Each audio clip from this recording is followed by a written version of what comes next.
build and not destroy.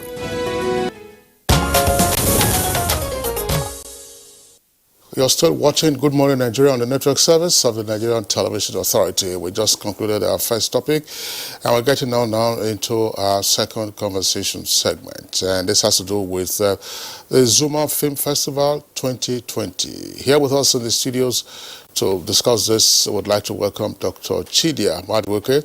Is Managing Director and CEO, Nigerian Film Corporation, and is also Chairman of the Organizing Committee for the Film Festival. Dr. Madwoke, a pleasure to have you with us on the program this morning. Thank you for having me. Good day. You're welcome. All right, so we've had you a couple of times now on Good Morning Nigeria discussing the Zuma Film Festival, and this year, here we are again. So what's on the cards for the 2020 Film Festival? What is here is that we are building on sustainability of what we started. This is the fourth time now since I took over. The fact that we've been having this back-to-back since 2017 itself speaks volume as to what achievement we have made in the film industry. You may recall that before now, Zuma Film Festival wasn't an annual event. That despite the pandemic, the COVID-19 pandemic, that we are able to still mount the 2020 edition speaks volume as to the capacity that has been put in place over the years, which I must commend the people in the National Assembly and, of course, our Honorable Minister of Information and Culture, who so much believe that the festival must go on in order to cement Nigeria premium place in the global film-making industry. So what is the expectation for this year's film festival? Expectations are a lot. One of them being that we sustain the theme, which was content connectivity, whereby the digital platform remains the utmost platform for distribution in a manner that will mitigate issues of piracy, in a manner that will make people be able to view the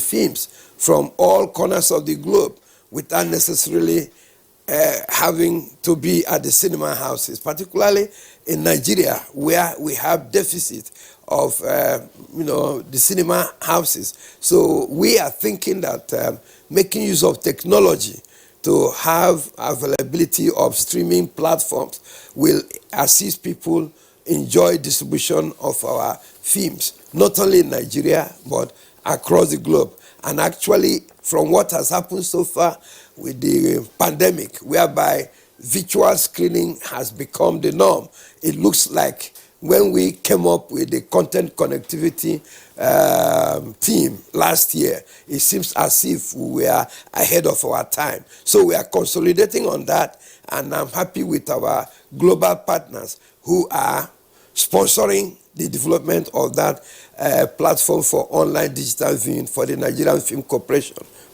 Dr. Chidia, the past or the last 10 episodes, if I may call them so, of the film festival have not asked, it's not going to be similar to this 2020 on, given the fact that 2020, the year 2020, is a very peculiar year to to humanity generally, talking about the effect of COVID-19 on almost everything.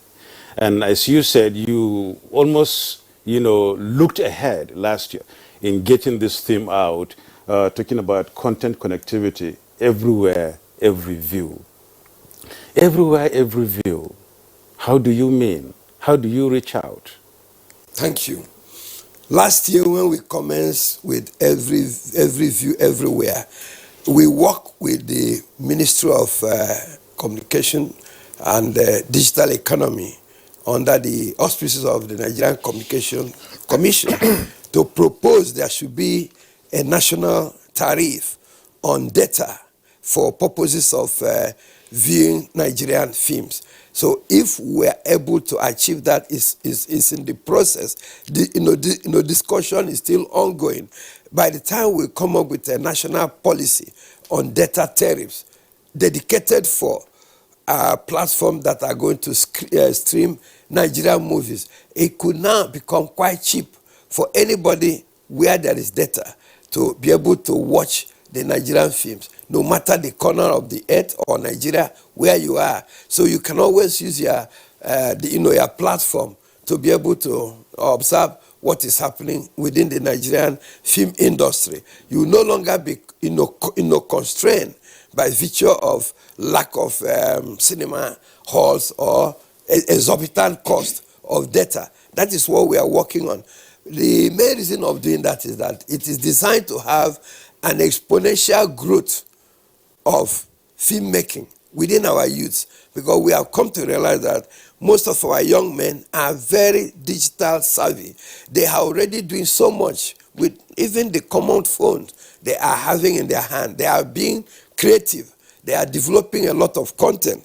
And I bring it now to the public domain that recently, through the American Embassy in Nigeria, we were put in contact with the State Department in the US for purpose of working in the area of culture to be partnered with people in the US for issues of content development. So when you have a platform where our young ones' creativity can know no boundaries, limiting them, we are a storytelling nation. We will develop so much content that people over there in the United States, or indeed any part of the world, will be looking at Nigeria as a rich source of content material. Content is the key, and everywhere in the world they're looking for that content. That is why our film festival policy on content connectivity remains very prime. Do you have a timeline in that regard in trying to achieve some of these things you mentioned? We're expecting that by next year. We were delayed because of the pandemic, because we were partnering again with Google on this very issue. By now we should have been launching what we call the Sherry Online, which is Sherry from Sherry Hills in Jos. So we had gone far before this issue came up. Our partners in Google had to be, on hold pending the outcome of the pandemic issues. Speak to us some more on the data tariff plan for online viewing of Nigerian movies. Where is the option and what is the reception? Yeah, it is a plan which, like I said, the Ministry of Communication and Digital Economy, working with NCC, will need to come with a position plan on that. And the issue here is quite simple. We are saying that because of the huge cost in data, and we are concerned about using data for national development, and national development in this case is about the creative economy.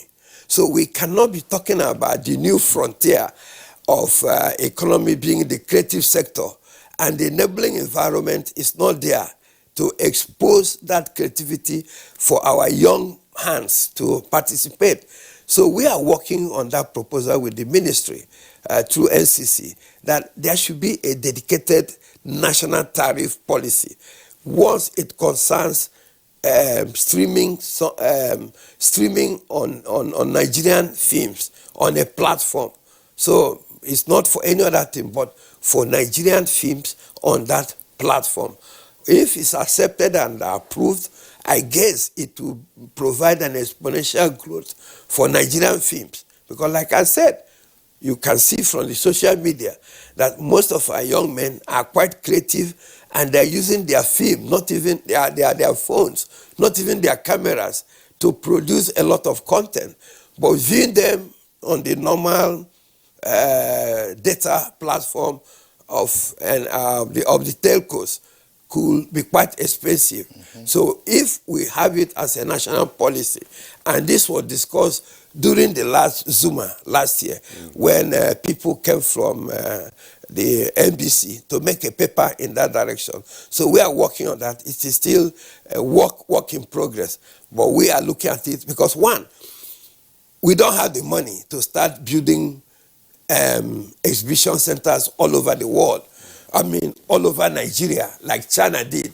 So the only way we can leapfrog into exhibition is tapping on the current technology that's available and make sure that people can view Nigerian content everywhere, no matter where they are.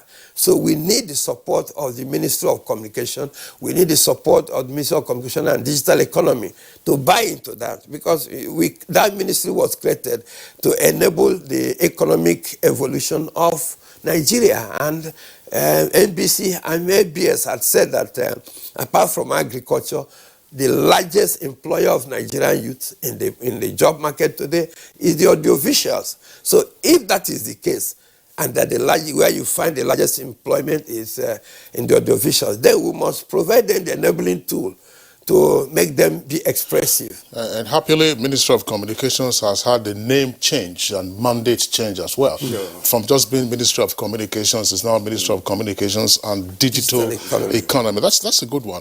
But tell us, what level of participation are you expecting at this year's Zuma Film Festival? And is it virtual and physical, or what are the changes in light of the coronavirus pandemic? Yeah, thank you for that question. We had a mix, it's both virtual and physical. So take, for example, our emerging talent from about 7 universities, usually it could be up to about 120. But this year we only had about 80 people on the emerging talent coming, which again, we must be grateful to the United States Embassy, who has always supported on the emerging talent program. And on the other aspect, we have the virtual aspect, and we have people all the way from Paris, Cannes, African Pavilion, from the United States, all participating. So we've been streaming online. Our Facebook and our website are all active, and we've been receiving a lot of commentary and participation from all over the world. Incidentally, like anything that has to do with Nigerian films has already started attracting a global audience. So utilizing a good, robust virtual platform meant that we had more than we even expected in terms of participation despite the COVID pandemic this year. What is the projected number of participants? As of now, from what has come in so far during the last digital platform exposure, we had well over 300 people. 300? Yeah. Now let's look at this issue of risk communication being a major challenge in tackling COVID-19 in Nigeria, which of course is all over the world now. And where does the film industry come in? At what point does it really fall into this? Come again, please. Talking about the risk communication, in tackling COVID-19. Okay. The film industry is part of it, I know, because it dishes out information through films and the rest of them. Now, how does it come into this in order to alleviate this? Actually, Nigerian Film Corporation had played a very robust role during time the COVID-19 issue started. We went overdrive by creating several short films, trying to educate the people as to how to conduct themselves under the COVID-19, pandemic, so that we will remain a safe nation. We will remain a people not exposed to the pandemic based on ignorance. So I think we came with several sound bites which were aired on NTA and other platforms. We collaborated with stations like Trace TV in Lagos, which had a lot of youth viewership, and they discounted whatever payment that was to be made. The same with the Wazobia FM. Of course, NTA was leading. So we did a lot in terms of coming up with storylines that could educate people as to how to conduct themselves under COVID-19. We are not done yet. We are now in the next phase, as talking about how do we survive post-COVID pandemic, what needs to be done as an agency of government to stimulate the economy from the perspective of the audiovisuals. I asked that question because I really want to situate COVID-19 in this Zuma festival all right? And then where it is own place, is it like a sub-theme in it? Is it like a sub-segment in it, given the importance and, the relevance of this very topic in the world today? Yeah, and the COVID-19 maintains a very central place as we are conducting the Zuma Film Festival. That is why we had a mix. It was both going to be virtual and physical. We maintain social distances, even with the little that are there when we come for our annual lecture and other issues that are involved. We are using this platform of holding the film festival to promote the fact that COVID is real, COVID-19 is real. And we set up the example by ourselves to show people how not to carry on as if nothing is happening. Well, Dr. Madrukwe, over the years, we've had some guests at the film festival also being our guests on Good Morning Nigeria. I think last year we had an Italian and another lady from the U.S., at some other, at the preceding year, it was also a Ghanaian. And I recall that in exploring the various aspects of our film industry, the entire value chain, they made some observations and also made some suggestions as to what the next steps might be. I'm asking this question, therefore, against the background of the regularity of the film festivals.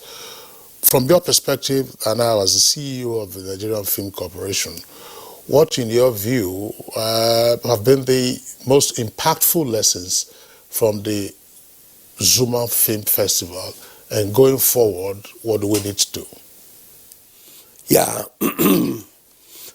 one of the most exciting experience we have been exposed to is that it gives us the opportunity to review our standard as a filmmaking nation and know that these are areas that we're having shortfalls. And then we try to come up with policy papers that can be sent to other agencies of government who are also in the audiovisual world with a view of learning from those experiences and mistakes and improving on what Nigeria is doing in the area of film festival. You may recall that, take for example, Nigeria last year, we were nominated for Oscars, but the challenge we had was that it wasn't purely an indigenous language. And then we are working closely with the National Organizing Committee of the Oscars, and lessons have been learned from there. And today, we are, the Nigerian Film Corporation has been incorporated with those who are involved with the Oscars to make sure that by the time we move again this time, we won't make that fundamental mistake we made, because we have a lot of good storylines that can make it in the Oscars. So this kind of opening brings about the engagement. We learn from the mistakes, we do a soul-searching review, and we resolve that we can make amends, and as a nation, as a filmmaking industry. Secondly, it brings about the interest of stakeholders in the industry, because by the time they attend the film festival, they have a sense that, oh, government is really interested in supporting what they are doing. A lot of this, it gives the opportunity for this, discussants to express their view, and they go home knowing that, okay, this year we were in film festival at Zuma in Abuja. Next year we will come to make sure that what we agreed was addressed. Take, for example, recently, the Minister of FCT invited us for a meeting based on a letter we wrote to them in 2019. Whereby we were talking about the FCT being the host city for Zuma Film Festival. Like you are aware, anywhere in the world where there is film festival, the host city always plays a very big role. But in Nigeria, we have not been enjoying that. But the Ministry of Federal Capital Territory recently, based on this festival that has been going on in FCT, have come to realize that they shouldn't just be passerby. They will take a front row to ensure that the FCT become the whole city. When that happens, you find out that Zuma Film Festival will start coming up like Berlinale in Berlin or Toronto Film Festivals in Canada. So those are the milestones that we've been gaining by making sure there is traction in our annual film festivals in Zuma. One other point, this is somewhat strange, that a number of key players in the film industry appear to neglect the Nigerian Film Corporation. I mean, sometimes you are sidetracked. What has been the experience now? Because that's always been an issue, considering the resources, human and material, that you have at the Film Corporation. I will put it the way it is. Policy, somersault. That's all, nothing more. Are you still somersaulting? Well, it's not me as a person. Okay. You know, MDs come and go. And when certain policy has been put in place by the preceding government, and that government comes, or another authority comes, they turn it around, it creates dissonance, it creates confusion. And then sometimes those in the industry themselves, they look at it from another angle as to what is in it for them.